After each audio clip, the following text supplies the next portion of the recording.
Assalamualaikum warahmatullahi wabarakatuh. Alhamdulillahirabbil alamin walladzi arsala rasulahu bil huda wa dinil haq liyudhhirahu 'ala dini kulli wa kafa billahi syahida. Asyhadu an la ilaha illallah wahdahu la syarikalah wa asyhadu anna Muhammadan abduhu wa rasuluhu la nabiyya ba'dah. Qala Allah Ta'ala fil kitabil karim, a'udzu billahi minasyaitonir rajim. Fa'fu anhum wasfah innallaha yuhibbul muhsinin. Pemirsa, kaum muslimin muslimat yang diberkahi Allah Subhanahu wa taala, mari kita sekarang mencoba introspeksi pada diri kita sendiri, kemudian kita memperhatikan kata-kata kecelek atau tertipu yang kedua. Tertipu yang kedua.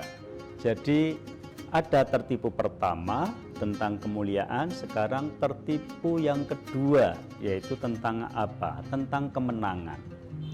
Nah, kalau dalam ilmu humaniora kemanusiaan disebut menang itu ketika mampu menaklukkan orang lain, bisa menguasai pihak lain,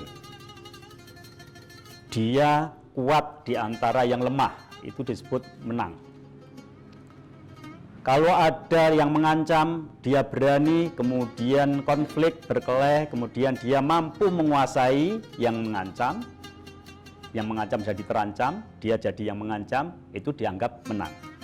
Nah, kalau itu yang jadi patokan, kalau itu yang jadi dasar tentang konsep kemenangan, maka itu tertipu. Merasa pandai menghadapi yang bodoh, kemudian dia merasa menang, tertipu. Lantas, bagaimana sebetulnya konsep kemenangan itu? Nah, konsep kemenangan itu ternyata kalau di dalam Islam ada ungkapan yang sangat indah sekali. Apa itu? Yaitu permaafkan. Barang siapa mampu memaafkan, sebetulnya dia itu adalah menang. Dalam bahasa Jawa disebut siapa yang ngalah itu bukan berarti kalah. Ngalah itu berbeda dengan kalah. Orang ngalah itu bukan berarti kalah.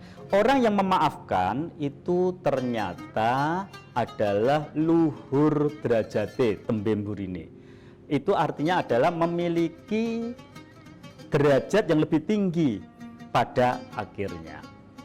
Nah, para pemirsa, jadi ketika orang memaafkan, konsep di dalam bahasa Jawa atau budaya Jawa itu ada disebut selamatan atau kondangan. Kondangan itu dari dua kata, dikon, disuruh, dangan. Dangan itu ikhlas, fasfa, merelakan.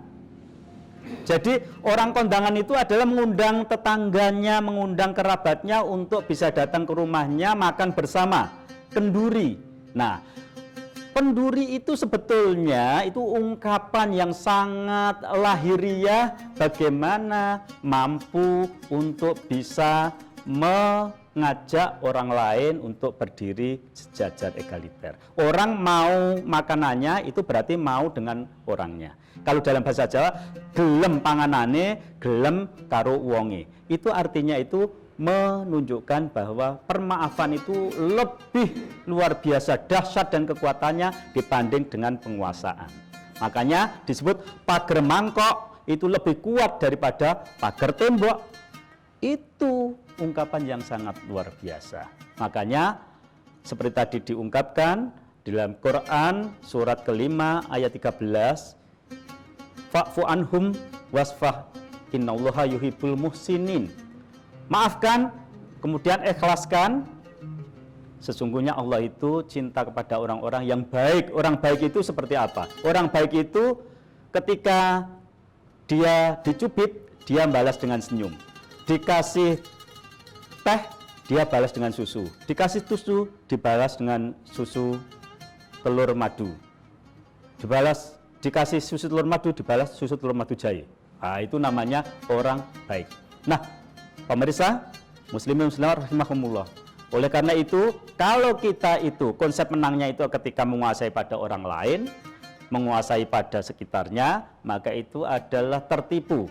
Yang benar adalah bagaimana kita itu sebetulnya adalah menang tanpa ngasorake, ngluruk tanpa bolo. Itulah sebetulnya sejatinya esensi dari ajaran Islam, bagaimana cara agar supaya menang. Mangkolah mengatakan al-afwu la tajidu ila izan. Permaafan itu tidak bertambah kecuali kemenangan. Assalamualaikum warahmatullahi wabarakatuh.